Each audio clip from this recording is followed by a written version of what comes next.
بسم اللہ الرحمن الرحیم۔ السلام علیکم۔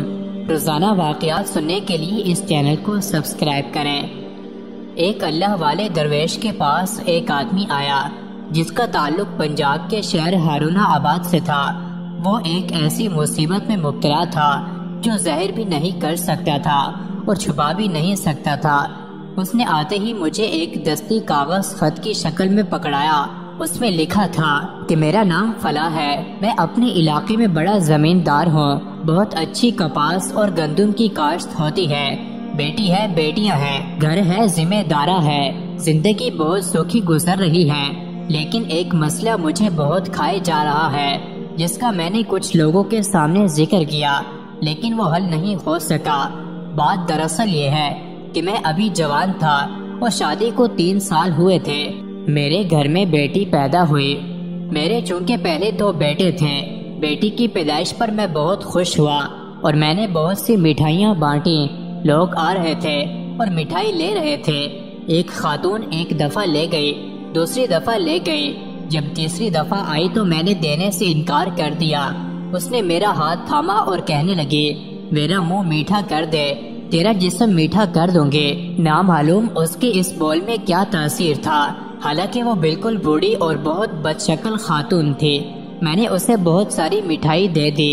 رات کو سویا تو کچھ لوگ آئے، انہوں نے مجھے اٹھایا اور کہا، تیری شادی ہم ایک جن عورت سے کرنے لگے ہیں۔ میں نے کہا، میں تو پہلے سے شادی شدہ ہوں۔ وہ کہنے لگے، نہیں، وہ عورت جو آج تیرے پاس مٹھائی لینے آئی تھی، اس کا اصرار ہے کہ میری اس سے شادی کرو، اور ہمیں حکم ملا ہے کیونکہ وہ عورت مالدار ہے اور ہم اس کے غلام ہیں، اور اس لیے تم ہمارے ساتھ چلو۔ مجھے اٹھا کر لے گئے۔ میں احتجاج کرتا رہا لیکن میرے منہ سے آواز نہیں نکل رہی تھی۔ ایسے محسوس ہو رہا تھا کہ ہونٹ تو ہل ہی رہے ہیں، لفظ نہیں نکل رہے۔ وہ میری زندگی کا پہلا موقع تھا جب میں نے اپنے آپ کو بہت بے بس محسوس کیا۔ بہت دور لے جانے کے بعد سرسبز پہاڑیاں تھیں۔ ایسے محسوس ہوتا تھا جیسے کشمیر کی پہاڑیاں ہیں۔ وہاں ہر طرف کھانے پک رہے تھے، گہما گہمی تھی، کچھ موسیقی اور شادیانے بھی بج رہے تھے، ہر طرف خوشی کی آوازیں تھیں۔ مجھے ایک بہت خوبصورت لباس پہنایا گیا اور میں اس خوبصورت لباس میں دلہے کی شکل بن گیا۔ میں پچھلے سارے غم بھول گیا۔ میرے اندر بھی نئی شادی کی امنگ پیدا ہو گئی۔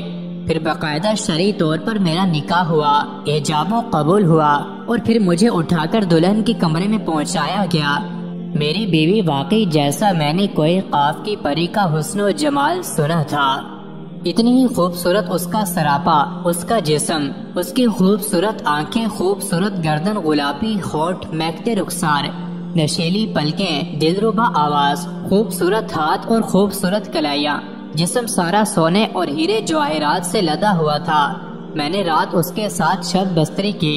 صبح خود ہی کہنے لگی، اب میرے غلام آپ کو چھوڑ آئیں گے۔ اپنی انسانی بیوی سے اس کا اظہار مت کرنا ورنہ وہ ناراض ہوگی۔ اس واقعے کو سالہ سال ہو گئے۔ میری جنتی بیوی جس کا نام عنایتہ اور میں اسے دلربا کہتا ہوں، میری دلربا کے ساتھ ایسی محبت بڑھی کہ اس سے میرے 7 بچے ہیں جو کہ جن ہیں۔ ہماری کبھی لڑائی نہیں ہوئی۔ میں جب بہت غریب تھا، جس وقت سے میری دلربا سے شادی ہوئی، دولت، مال، چیزیں اور عنایات خداوندی مجھ پر بارش کی طرح برسی۔ ہمارے دن رات سالہ سال سے گزر رہے تھے۔ میں بعض اوقات بیوی کو کسی دوسرے شہر کے بہانے سے ہفتے میں 2-3 دفعہ یا اپنے کسی دوست کے بہانے سے چلا جاتا اور دلربا کے ساتھ وقت گزارتا۔ دلربا کے خادم مجھے لے جاتے ہیں۔ وہ دور کشمیر کی پہاڑیوں میں رہتی ہے۔ دنیا کے سب میوے اس کے پاس ہیں۔ وہ 7 بچے مجھ سے محبت کرتے ہیں اور میں ان سے محبت کرتا ہوں، جن میں 5 بیٹے اور 2 بیٹیاں ہیں۔ اب میری اولاد جوان ہو گئی ہے، ادھر سے انسانی اولاد بھی جوان ہو گئی ہے، ان کی شادیاں ہو گئیں۔ اب مجھے جناتی اولاد کی شادیوں کی فکر ہے۔ میں پریشان اس وجہ سے ہوں کہ جناتی اولاد کی شادیوں کا کیا کروں، کیسے کروں۔ جنات میرا رشتہ لینے کو تیار نہیں۔ وہ کہتے ہیں کہ ان کا باپ انسان ہے۔ یہ جن تو ہے لیکن خالص جن نہیں۔ میں بہت پریشان ہوں، برائے کرم میری پریشانی کا ازالہ کریں۔ وہ اللہ والے درویش بزرگ کہنے لگے، کہ میں نے اس کی بات سنی تو مسکرا دیا۔ میں نے کہا یہ کوئی مسئلہ نہیں، میں جنات سے عرض کروں گا، وہ رشتوں کے معاملے میں آپ کا ساتھ دیں گے۔ پھر کچھ عرصے کے بعد اللہ کے فضل سے اس کی اولاد کی شادیاں ہو گئیں۔ ہاں میں نے اسے ایک چیز ضرور بتائی، چونکہ جنات نے آپ کے رشتے ٹھکرائے تھے، وہ کہیں آپ پر جادو نہ کر دیں۔ تو یا قہار کا وظیفہ انسانی بیوی بھی، جن بیوی اور اس کے بچے سب پڑھتے رہیں اور پیتے بھی رہیں۔ آج وہ بہت خوش ہیں۔ اس کی بیوی مجھ سے ملنے آئی، یعنی جن بیوی۔ اس نے شکریہ ادا کیا اور بہت سارے تحفے دیے جو میں نے غریبوں میں تقسیم کر دیے اور ضرورت مندوں کو دے دیے۔ مزید ایسے ہی ویڈیوز کے لیے چینل کو ضرور سبسکرائب کریں۔